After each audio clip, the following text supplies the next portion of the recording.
Welcome back, hunters. It's been a while, but welcome to Rise. Finally, the game has come into our hands and I have been loving this game so much. There's so much to do, tons of things to look over, so I'm going to be making tons of videos as much as I can and as fast as I can without breaking into a million pieces. So without further ado, let's first talk about my favorite weapon and probably the heart and soul of my channel, the Insect Glaive. I'm going to talk about here the 5 main things that you should do as an early IG hunter in the base game of Rise to make it easier for you to clear.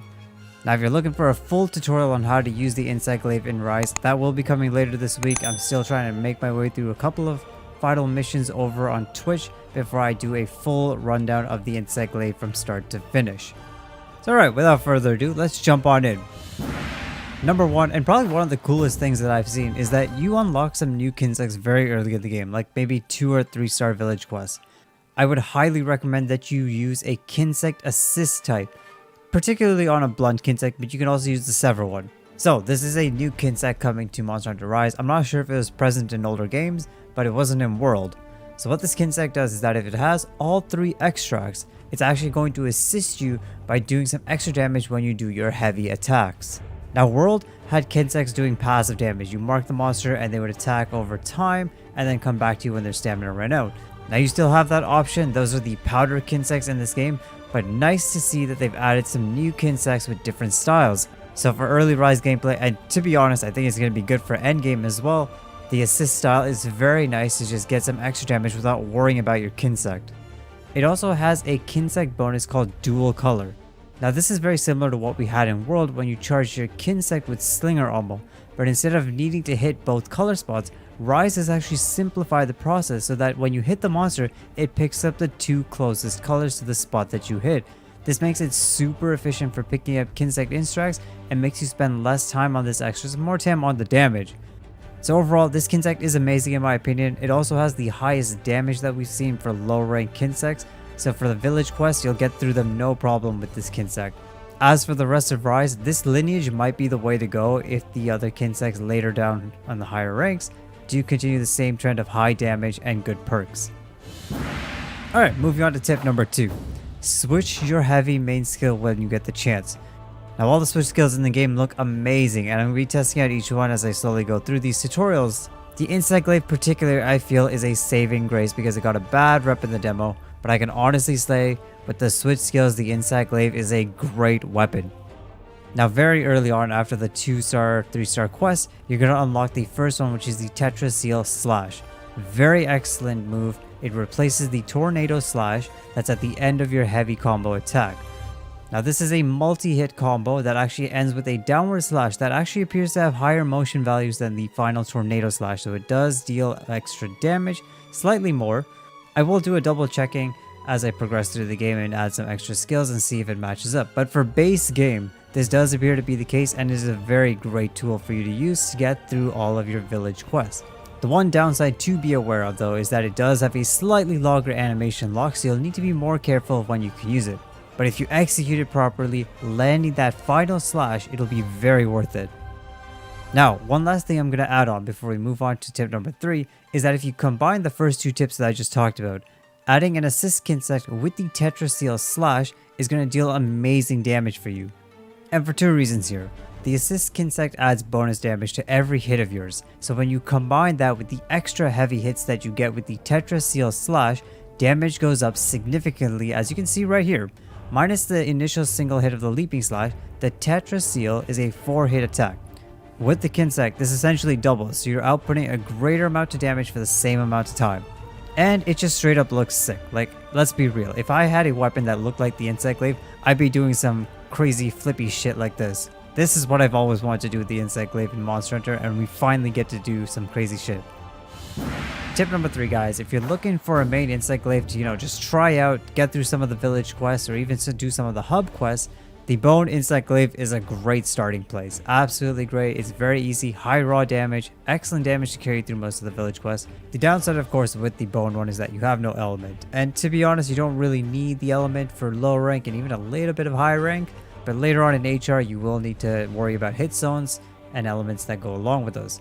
If you want to follow through and get into your hub quest after your village quest, I would recommend using the Magnum Molo weapon. It's also a very great high damage weapon with an extra blast damage, which is very convenient for most monsters. Again, not all monsters, but a very general weapon to use. Tip number 4, guys, this is a really neat one that I found.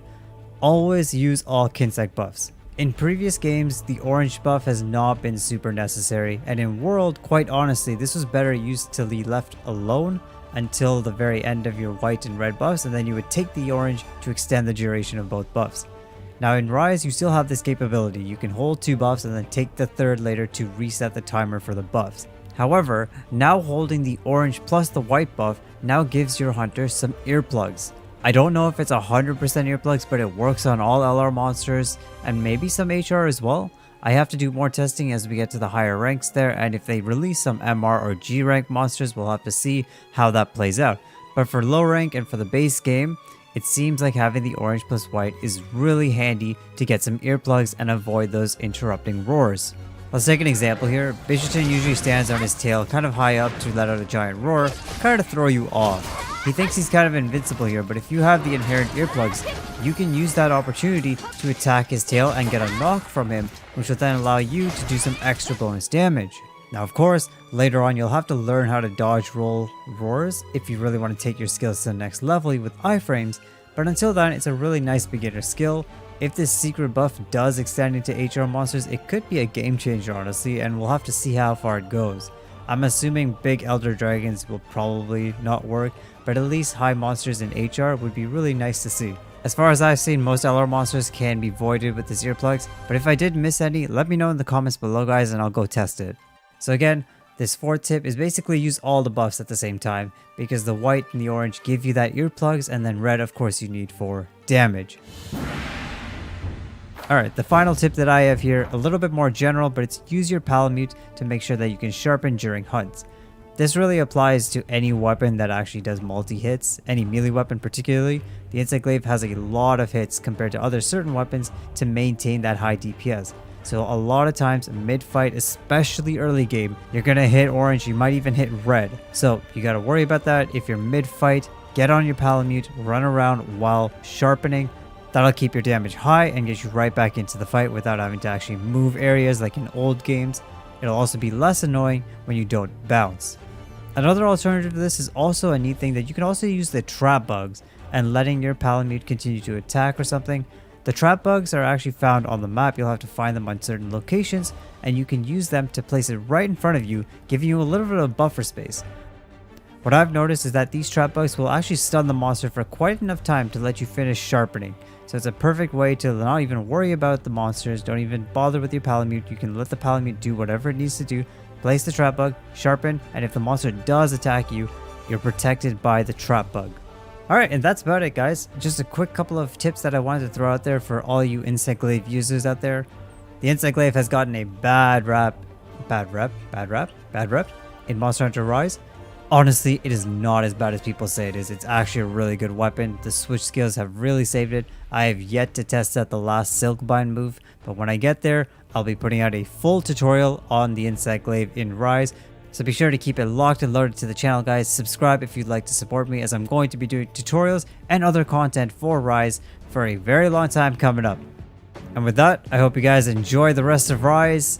Keep hunting, stay safe. We'll see you in the next one. Scott Sensei's out.